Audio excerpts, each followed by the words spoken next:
this. Not too sure. Ladies and gentlemen, you are watching Concert Junkies, Rob and John. Oh, yeah. And we're live, guys. What's going on? All right, what's going on? Would you like to introduce yourselves? Hey, what's up? I'm Tyler Owens, drummer. I'm Brent, play guitar and scream. Bill's bass guitar and vocals. We're Black Market Currency from Greenville, South Carolina. Woo! Yeah. I know you probably asked this a lot, but how did you get your name? Oh, well, I mean, it basically falls in context with a lot of the stuff we like to write about. The macabre, odd, sci-fi stuff, interesting stuff like that. So it just kind of fit perfect. And for some reason, the URL wasn't open. Yeah, it's kind of crazy. So we actually have blackmarketcurrency.com. All you guys out there, check that out. It's a fabulous site. And on all platforms. So we're on Spotify, Facebook, YouTube, Instagram, Twitter, TikTok. Yes, so yes, you can go catch us on all that. We actually have a few new songs about to come out, and we're working on some music videos and stuff. Oh, yeah. So that's pretty exciting, man. That is for sure. And don't you guys have a show October 22nd, right? Yeah, we'll be playing the Carolina Headbangers Ball in Gastonia, North Carolina. So many good bands on that show. Oh, it's incredible. It's going to be an amazing tournament. We have a show just before then on the 17th at Ground Zero with a band of people I've heard. I've more than likely heard Heartsick. The Coursing is going to be on the show. Mafia and Youngberg. Yeah, Violent End also. Violent End. It's going to be an incredible show. So September 15th, right? September 17th. Or 17th. Yeah, Ground Zero in Spartanburg. That's right. That sounds like a hell of a lineup. Oh, I'm a big fan of the Coursing and Heartsick. oh, we love those guys. Yeah. Absolutely. Yeah, they're great people. Yeah, we have opened up for both of those bands here in the past, and I try to keep up socially with the guys in Heartsick and reach out to those guys a good bit. So they're really good guys. All right, so I'll start with a hard question here. What do you want to leave as your legacy? That we stayed true to who we were as friends and a group. We all pretty much have the same kind of views on life and in general and how things go about, and being honest to yourself musically, not really trying to hold back our sound or anything, like, or follow any trends. We all kind of love the same kind of hard metal, same kind of feel with it. So we don't really try to adjust or change to anything but what we can do as a group instead of anything outside. So it's actually we're very much modern day artists in that perspective, because nowadays a lot of people try to really appeal to, what the sound is at the moment and even adjust theirs to it, and we're always, tweaking and adding stuff, the core of it, what we like to write about, how we like to play.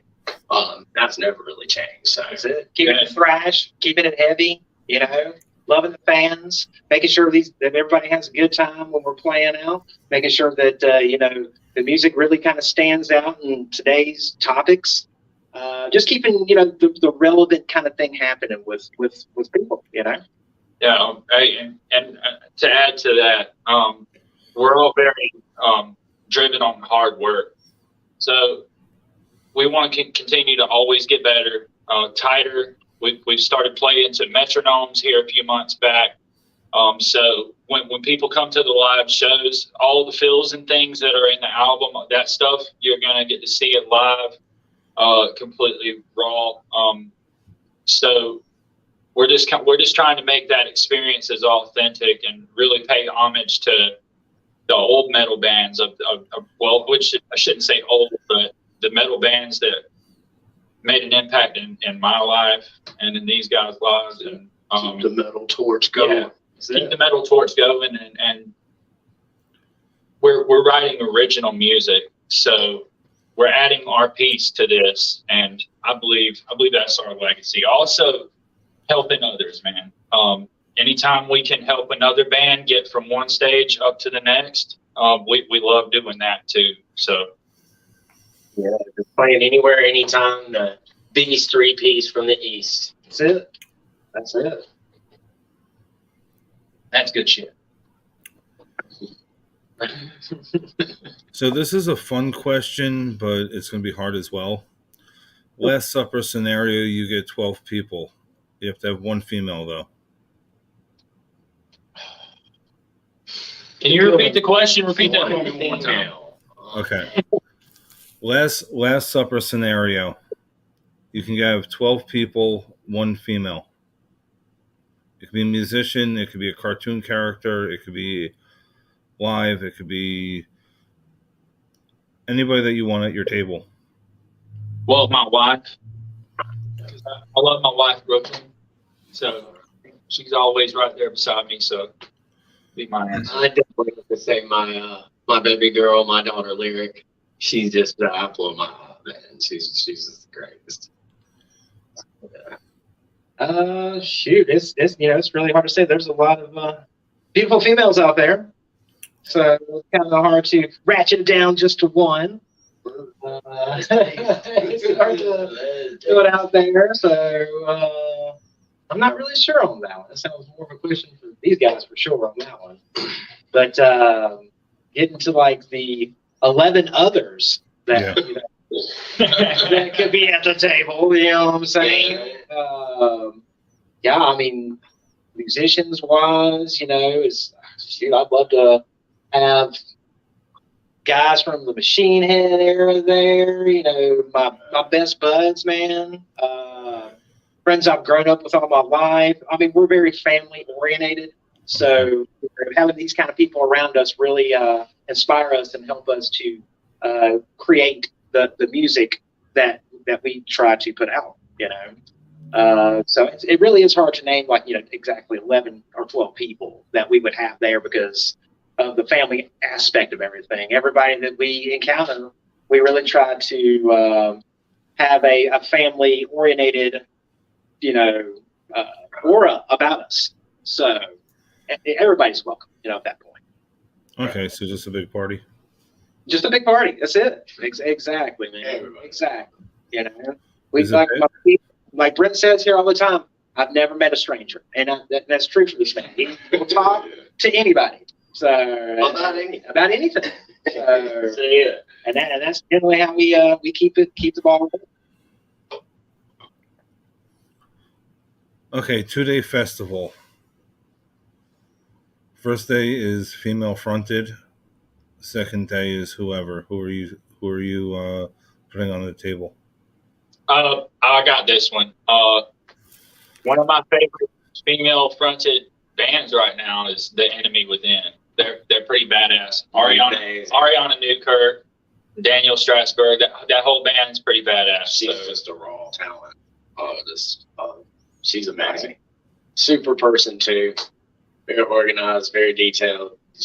Of course, she'd be good at singing. And then I'd say Blackwater Drowning. Those guys are. Yeah. And I like Divided. They're incredible as well. And out of Easley, where we're from, Severed Blaze, they just keep getting better and better. It's a lot. It's not like it used to be, where I guess it was so rare. Because you could probably name all the female fronted bands in the last 30 years up until about the last couple of years, and now it's just normalized. It's not even cliche or anything like that. I just see it as dying earth. We love those guys. You go see these bands, you don't even think female fronted anymore. It's not even. I mean, that has definitely changed because bands like Kitty and stuff, I guess, really did do what they wanted to do, which was completely normalize it. Because it's not odd now to see. We've actually had a few females audition for us in the past and stuff, and it's not even that, it's not even stigmatic or anything anymore to people or gimmicky. Because back in the day, people it seemed like it was a trend or whatever. Now it's just expected, because you need musicians, you need people who are into music, That's it. That's exactly right. So who would you pick for the second day? Oh, wow. I'd definitely say we got a special spot for Slipknot. I know all the gatekeepers, they're not metal. I mean, dude, they're pretty damn. Dude, that's what metal that's is. Yeah, man. I'd say, I'd probably say, Megadeth's killing it lately. That tour they're on. I've seen some of the live shows. Him, Dave's just immortal on that stuff, man. He's just never gonna. Seems like he's never gonna wear out. So probably Megadeth. Probably Lamb of God. Dude, if we're talking about favorite bands, Whitechapel. Definitely. And that's a very big, broad range of music happening there. But that's kind of like us. We're I'm a huge Avenged Sevenfold fan. Avenged Sevenfold. We're a spot, you know what I mean, of all kinds of stuff that we like throwing in there. You know what I mean? Like good old thrashy stuff.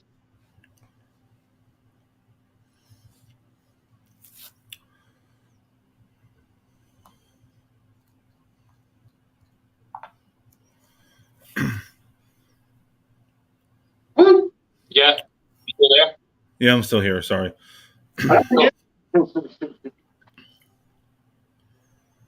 So, what's your favorite venue to play? And, I'd say for nostalgia, it's probably going to be Ground Zero, just because. For sure.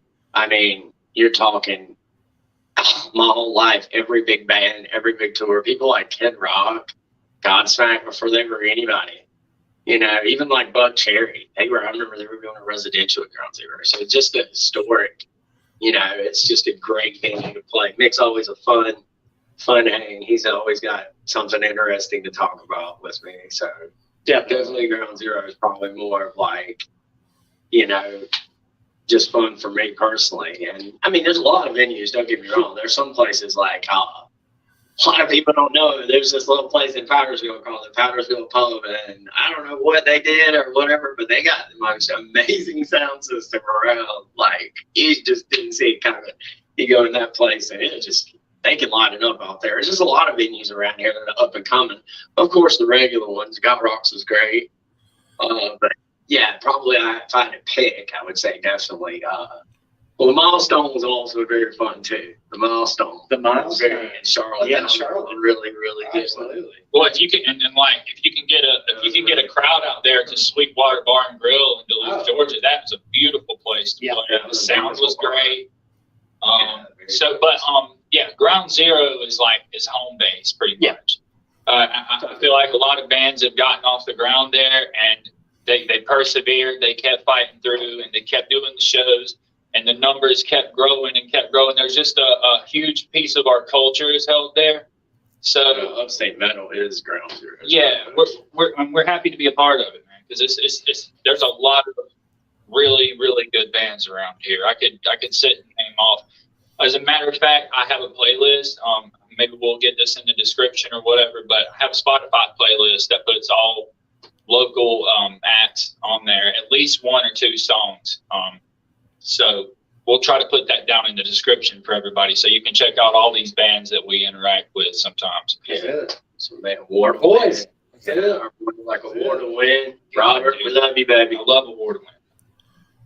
Have you ever played the Blind Tiger? What is it? I have not. That's in. I want to say what's that? That's in Greensboro. We had a show there that was shut down. I believe it's Greensboro, yeah. Yeah, I think that's in Greensboro. I would like to, though. We have that place played sounds pretty great. in Greensboro. We played at a place called Bessemer's Pool Hall with Trailer Park Orchestra. One of those guys. Those guys were great. Wild Ride. That guitar player's the wildest man I know. That's beast. Oh man, he's a wild man. Love that dude to death. We have played. There was another place out in Concord. Oh, what was Pub 61? I need to shout out Pub 61 in Charleston. The Trolley Pub in Charleston. That's another one I really love. Every time we go down there, they're really good to us. Yeah. The was it the Milestone in Charlotte, and then there was another one that Neighborhood Theater. We played with we played with the Coursing there back in. I want to say it was back in May that we played with those guys there, and that place is great. So that was amazing. I would really love to pack that place out one day, but.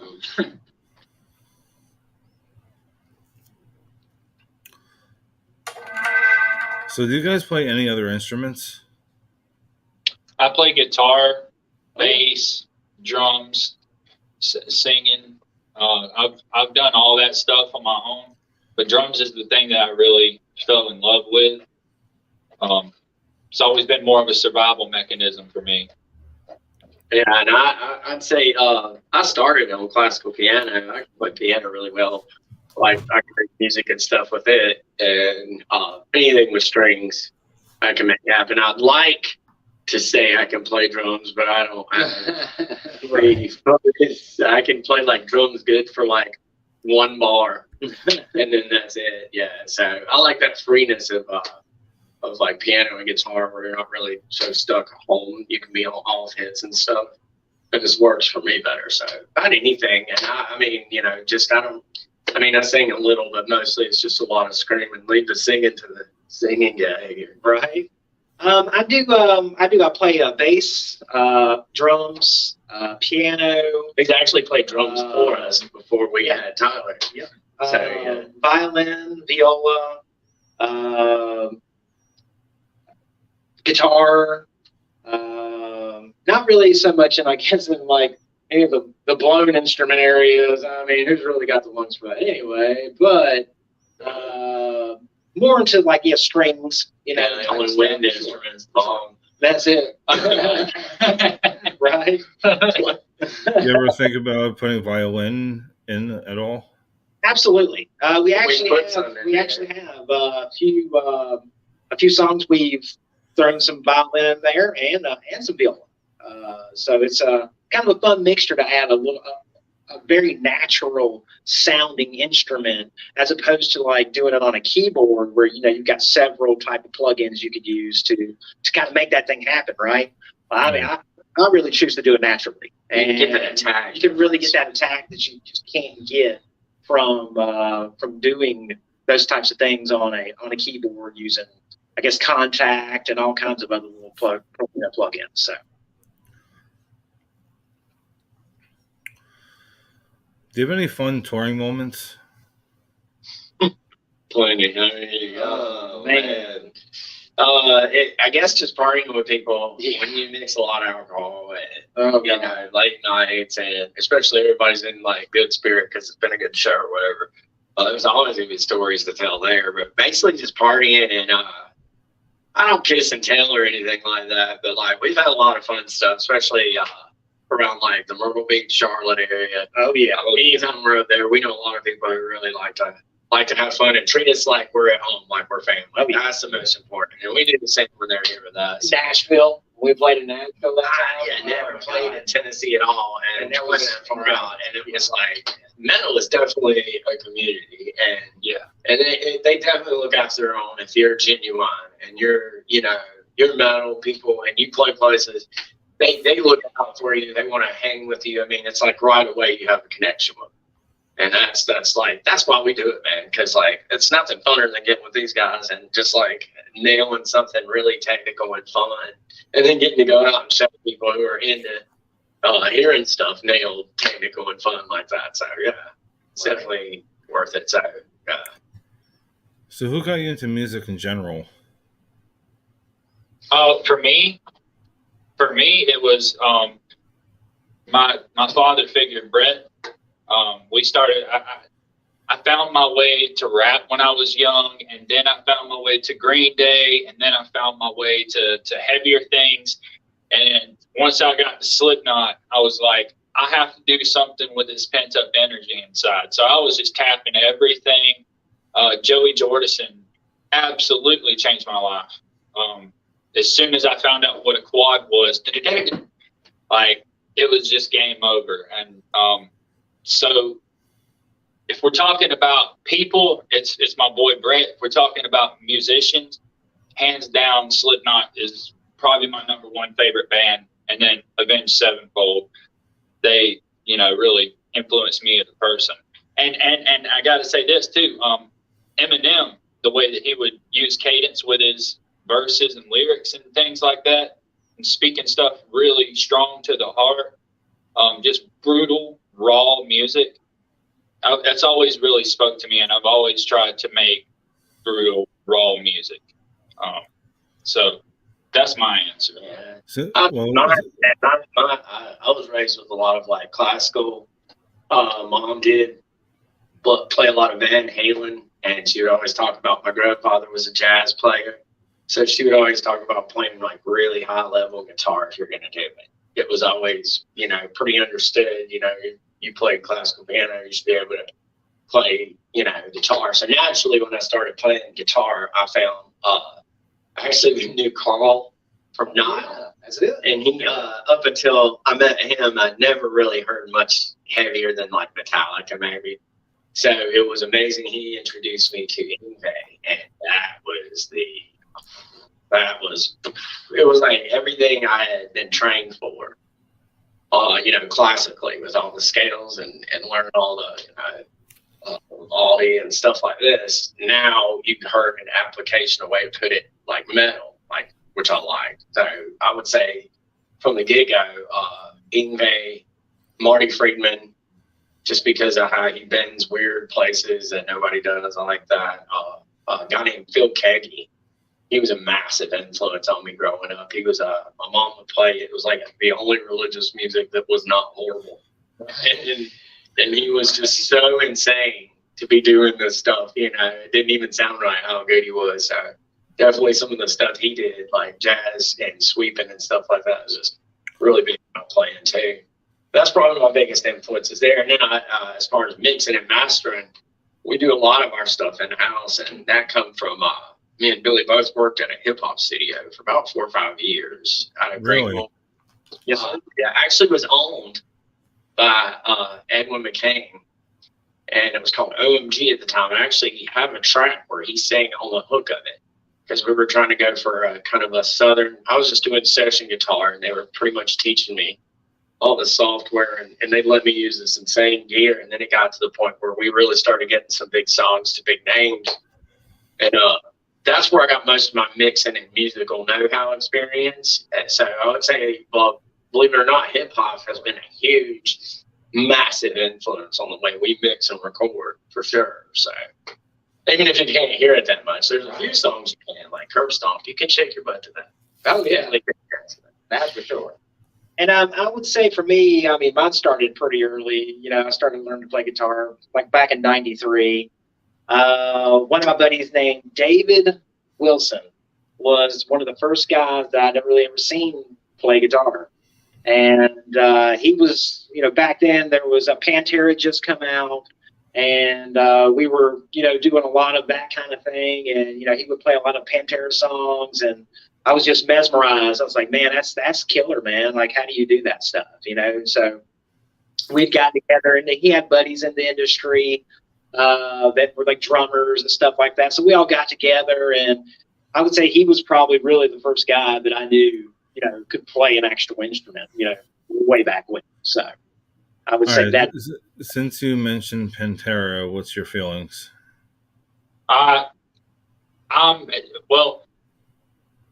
glad. See, Dom's wife gave approval to it, which means Dom's estate was okay with it, and I feel like Phil went through a lot of bad stuff relating to that, and now that both of them are gone, I feel like the dude's just trying to pay homage and maybe have just a little bit of redemption. I fully fucking support it, and I would love to go see the tour, and I don't think there's anybody better than Zakk Wylde. Oh, and, absolutely. Was it the drummer? There's 7 billion people on the and planet. he will be playing the perfect one. Yeah. For that.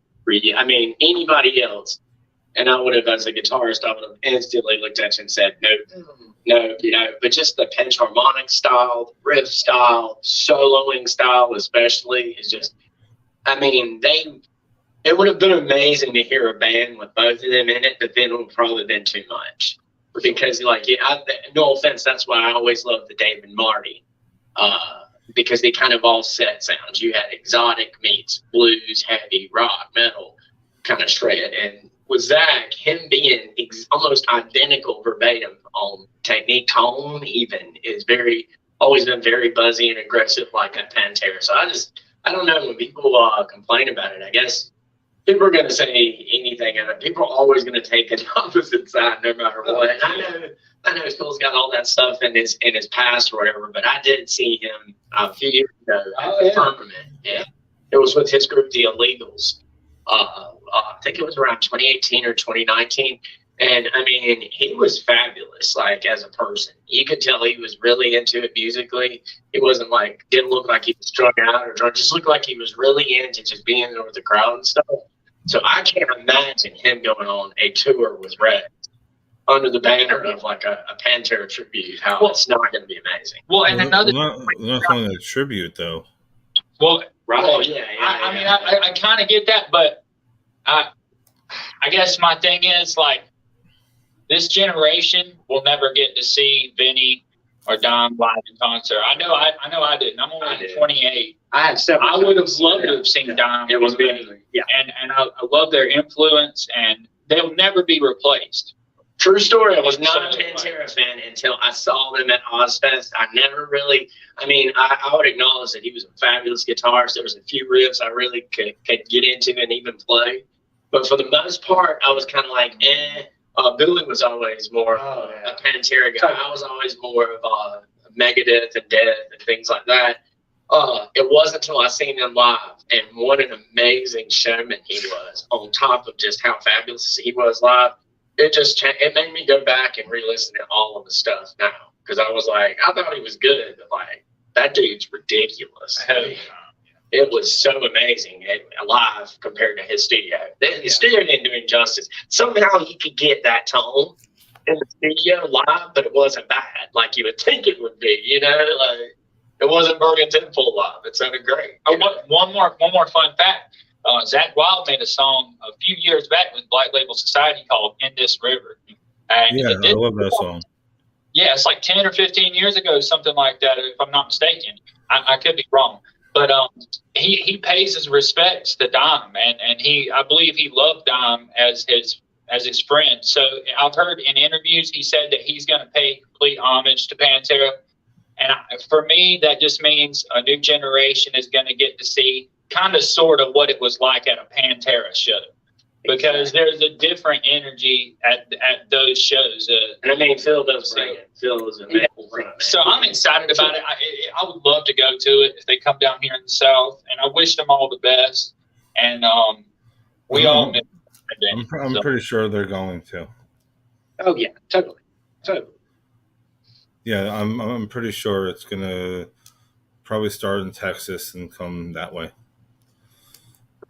Yeah. I'm if I could have a crystal ball, I would show you now, but that's what the first leg of the tour is going to be.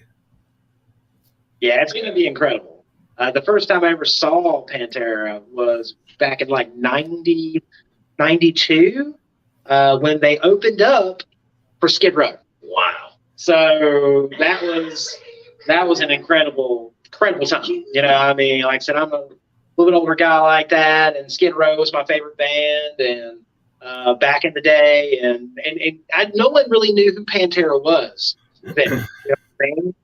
But when I tell you this though, after that Skid Row show, everybody knew who Pantera was. It was absolutely incredible. I'm not going to be hard. Yeah. 6:14.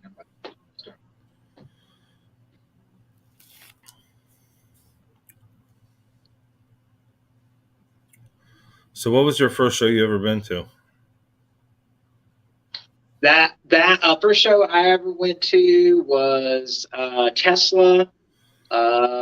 This was probably 1989, somewhere around there. So it was Tesla, Firehouse, and Warrant. Really? Yes, sir. I would say I was a small child, and I was drugged to Milli Vanilli, Seduction, and it was some other. I was a wee lad. There's pictures of that somewhere. Right when Puff Paint and Bedazzlers were the thing. Wow. I had an older sister. Right. So it was all. And it's true. Oh God. I can admit that. See, Right. I can admit that. What about you, Colin? What was your first show? Slipknot, Trivium, Covenant, Oh. Cambria. It was the Bilo Center back then. Sweet. Absolutely unhinged, and it just fueled the fire for metal in my heart. Right? The best show I ever went to was For Today, Fit for a King, Phineas, and it was somebody else. But For Today was the most captivating concert I ever seen in my life. It was just, I'd give anything for that band to be back around right now. But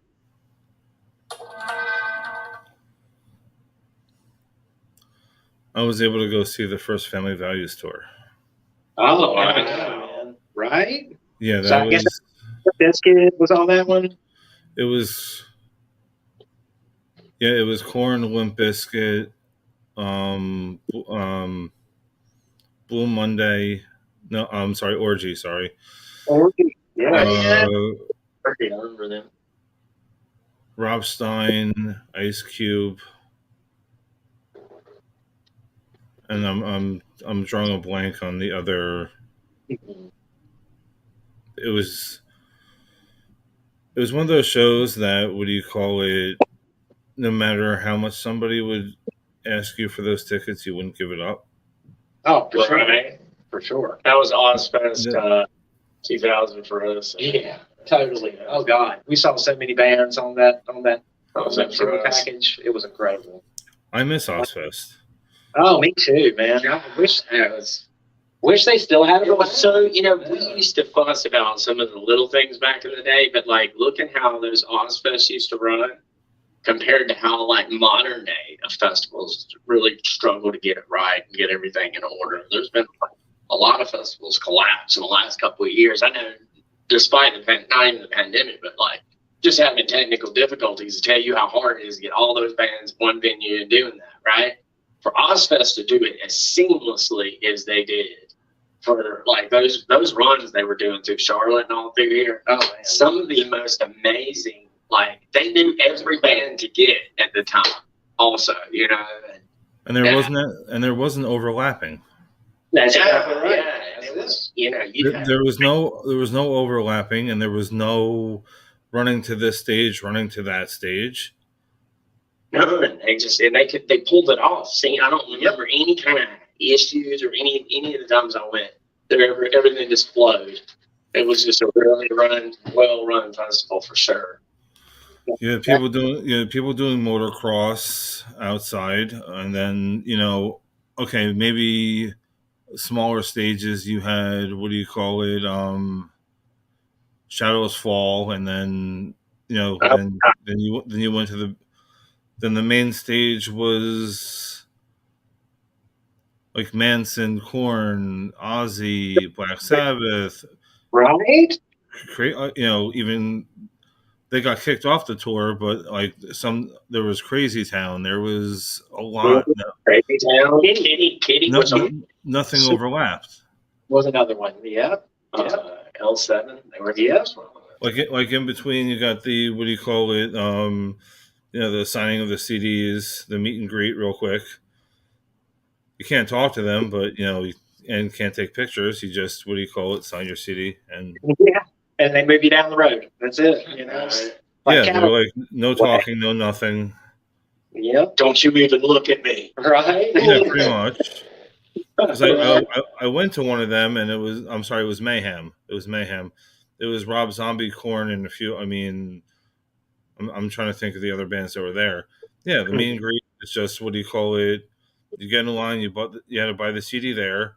They signed it. You can't say anything, and no pictures, no nothing. Like a thank you, and No interesting stories. Yeah, exactly. It's kind of crazy. And I hate that, because some of the best times that have inspired me to be in the music is I'll never forget I met Burton C. Bale, and this dude hung out with me before they went on, and then as we were leaving, he's like, actually remembered my name and yelled at me like, Brett, and waved me down, walked over there. I hung out with him an hour or so after the show in the parking lot, and I mean, it was like picking his brain and finding out like how they did things. I remember he was telling us his twin brother was in like a squirrel nut zippers kind of band or whatever.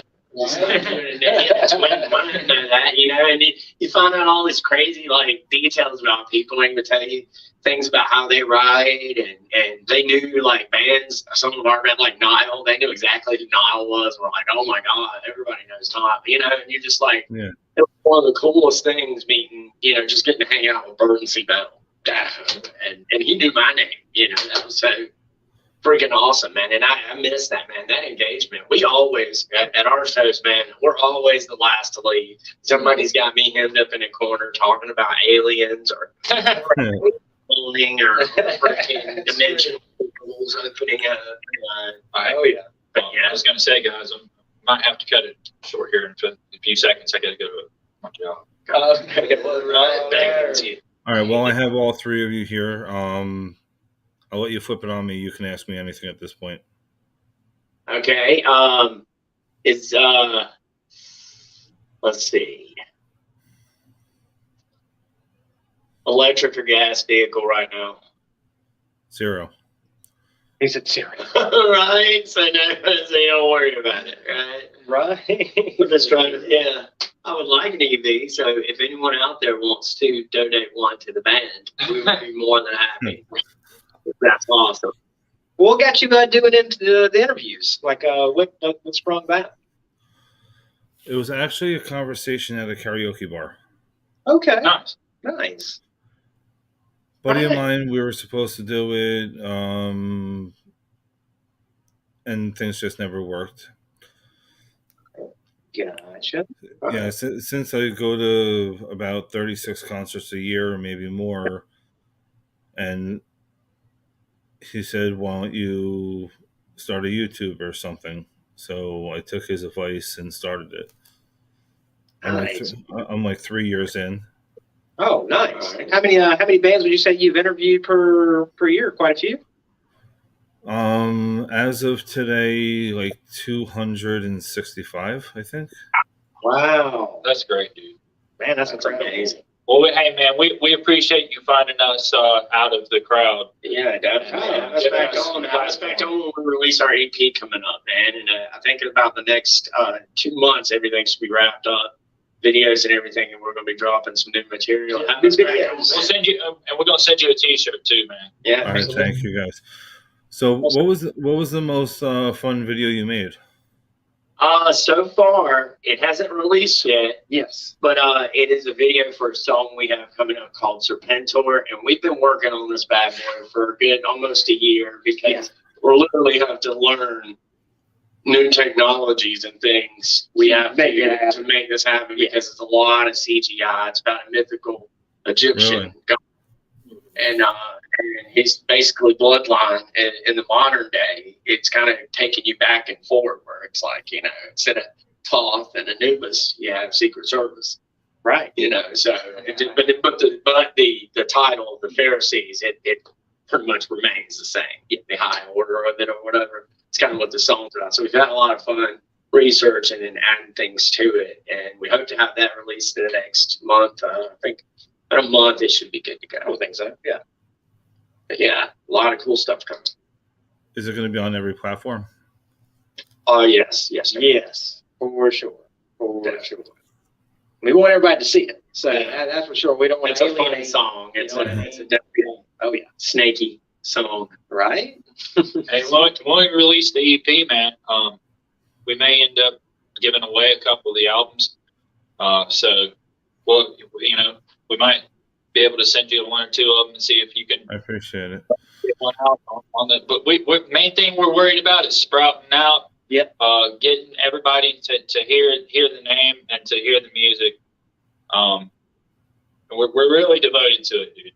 Definitely. We're And trying reach- and, you know, blood, sweat, yeah, and tears. You know, Yeah. working our job, You see a watching our lot of kids us come in and the come. coming months. And the music, our personal lives, we try not to ever let that take away from the music. And some days that means being tired, like your body hurting. It doesn't matter. We love this. We're in it. So grinding. We're not backing down. And we're here to make a statement. And we answer, you know, every message. People message us. Don't be afraid to reach out. You know what I mean? Definitely. We will talk to anybody. Yeah, You know what I mean? that's So, about anything. very approachable. Definitely. All right, my last question of the night. Do you have any messages for your fans? We cannot wait to get back out there and show you all the fun stuff. I know we've been quiet, and usually that's a lot for me because I got a lot of mouth.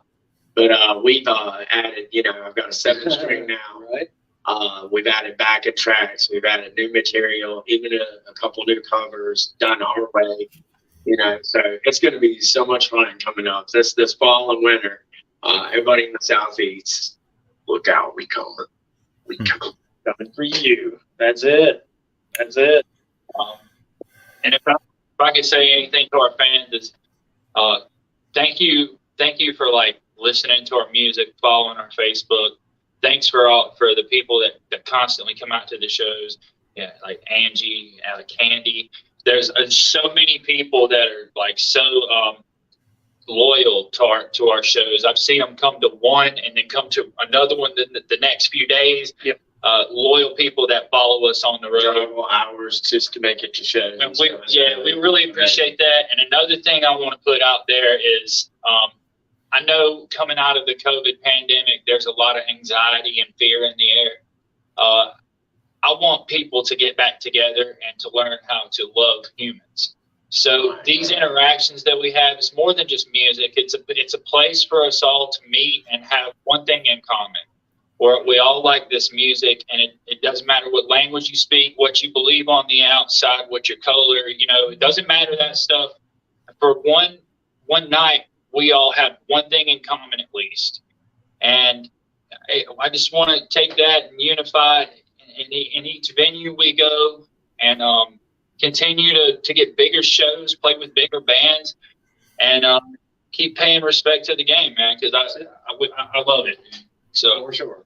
Yeah, we're fired up, man. We're ready for this fall. Yes, sir. That's for sure. And just a reminder, where can you guys be followed? So if people didn't watch from the beginning. It's www.blackmarketcurrency.com. Very easy to remember. Blackmarketcurrency.com, and from there you can find our Spotify, our YouTube. So Facebook. you have a link tree on there. Yeah, they're Absolutely. all bridged on there. Okay. Everything. You can listen and see a lot of it from just that site. So, Yep. Okay. Full Bible pics, videos, full links to all other social media outlets. BlackMarketCurrency.com. so come see us. All right. Thank you guys for your time. Thank you, man. Yes, sir. We had a great time. Yes, sir. Rock and roll, Have a baby. great night. You too, brother.